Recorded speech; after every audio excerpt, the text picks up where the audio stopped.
Okay, let's go over a few of the items that every listing agreement should contain and some very specific items that you need to remember as a real estate professional. First and foremost, I want to go over to our board and I'm going to drop down to the third bullet point on this slide, is that all listing agreements need a definite expiration date, okay? In other words, you can have no automatic extension. So be sure and remember that. Very, very important.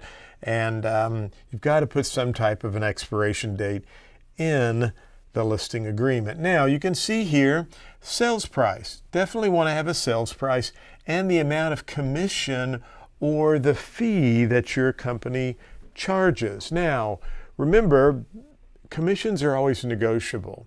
They're negotiable between the client and the broker, and the client could be a seller, it could be a buyer, it could be a landlord or a tenant, but commissions are always negotiable, and those are negotiable between the broker and the client. So you as a sales associate need to understand and know what your broker charges for commissions, and then, or whatever fee or commission you charge, and that's what you will tell your client and pass along to them. Again, though, I want to remind you, commissions are negotiable, but you need some type of a commission or a fee included with your agreement. Now, also, you will need, I want to come over here to the board again, you will also need the signatures of all the owners, and I'm going to circle that word, all owners. Now, as a real estate professional, it's your job to do a little bit of investigating to find out, well, whose names are on the deed. Sometimes I've actually gone out, had someone tell me that their parents had passed away, they want me to sell the property, and then lo and behold, after some investigation, I find out there are more people that actually need to sign the listing agreement. You get to closing, all of those people are going to have to sign the deed. Well, according to license law and rules and regulations in most states, all of the parties that are listed on the deed, they are all of the parties who have to sign the agreement. Okay, so don't forget that.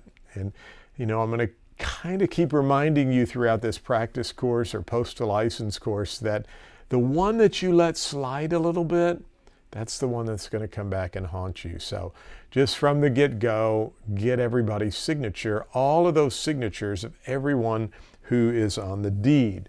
Now, some other items that you need is, you definitely want to verify all the information. I think you understand that. Lot size, again, get that from the courthouse. Room sizes, taxes, all of this needs to be verified. It's much easier to do that today than it was several years ago. Any required agency information, will the seller allow buyer's agency? Or will the seller not allow cooperating brokers? Very important. Of course, the safety clause is on there. That's the clause that we also refer to as a protective period clause. Other items that you're going to see are things such as, can you put it in the MLS or the multiple listing service? What are the terms the seller is willing to accept? And are there any personal property or items that are going to be conveyed with the real estate?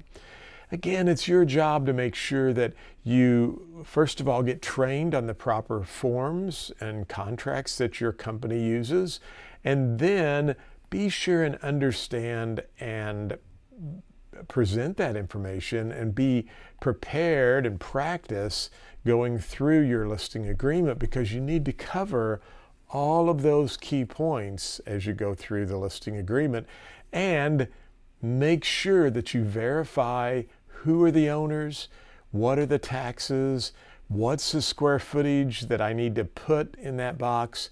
Your MLS is going to ask you a lot of questions, so it's your job to make sure that you get all of the information required for your listing agreement.